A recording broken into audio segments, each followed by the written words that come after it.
Secretary General Bond, thank you for your briefing.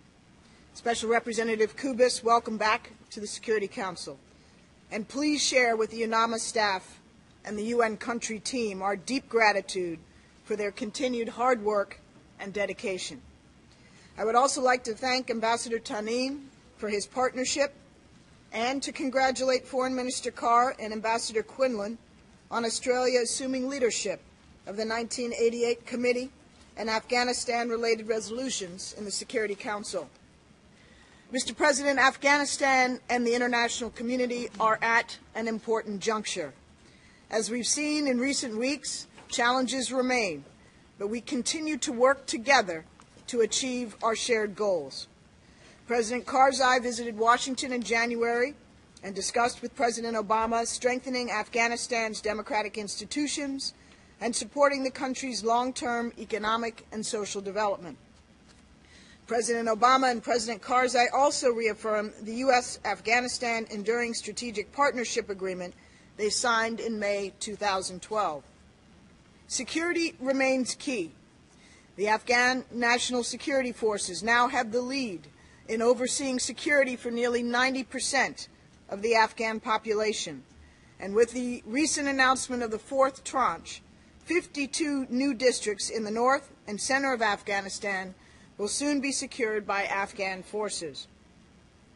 As President Obama announced last month, over 34,000 American troops will come home from Afghanistan by February of next year.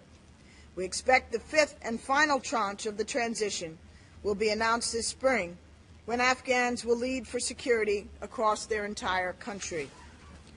While transitioning security responsibility to the Afghans is necessary for stability, it is not itself sufficient. In this regard, an inclusive and credible presidential election in 2014 is critical for the country's future and to sustaining international assistance to the people of Afghanistan. The results of this election must produce an outcome that is legitimately accepted by the Afghan people. The announcement of the election date by the Independent Election Commission is an important step, and its timely completion of a comprehensive operational plan will be another. We note that Parliament is working on draft legislation to further establish a lasting electoral framework, including independent election institutions. It is important that respected and professional leaders are appointed to election institutions after a widely consultative process. We recognize the valuable contributions of Afghan civil society to these preparations and the essential work of the United Nations, notably the recent UN Electoral Needs Assessment mission. In addition, Afghan-led reconciliation is important for stability, the best way to end conflict and bring lasting peace to Afghanistan and the region. We continue to support the opening of an office in Doha, Qatar, to facilitate negotiations between the High Peace Council and the authorized representatives of the Taliban. As a part of the outcome of any process, the Taliban and other armed opposition groups must end violence, break ties with al-Qaeda, and accept Afghanistan's constitution.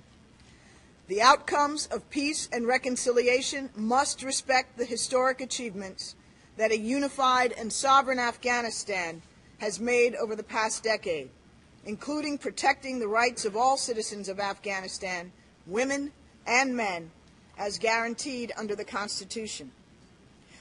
Over the past decade, Afghan women have emerged from the total oppression imposed by Taliban rule.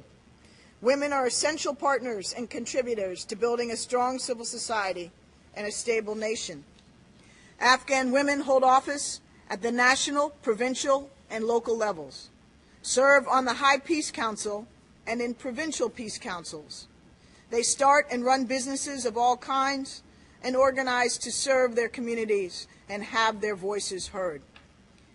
As Afghanistan builds a better future, the contributions, intrinsic worth, and fundamental dignity of Afghan women must continue to be embraced. Afghanistan's progress is due primarily to the grit, determination, and hard work of the Afghan people. It is they who have come this far. The international community has provided vital assistance along the way and will continue to do so. Afghanistan's neighbors must play a constructive role in creating a peaceful and prosperous Afghanistan. One vehicle is the Istanbul process, which will have a ministerial meeting in Almaty next month and is expected to discuss the 6 confidence-building measures of counter-narcotics, counter-terrorism, trade, regional infrastructure, education, and disaster management. Progress in these areas is vital for a secure, stable, and prosperous Afghanistan. Since 2002, the UN Assistance Mission in Afghanistan has played an indispensable role in the country's progress. As Afghanistan continues its transition, UNAMA needs to remain a committed partner, and we as a council need to sustain our support during this crucial time. UNAMA has weathered significant budget reductions over the last 2 years, and we believe these cuts have gone as far as they reasonably can. UNAMA's resources should be stabilized now, and the mission allowed to carry out its mandate with its core functions intact. UNAMA remains a priority and must be resourced as such. We appreciate the support of the United Nations in Afghanistan and are pleased to have extended UNAMA's mandate for another year. Thank you, Mr. President.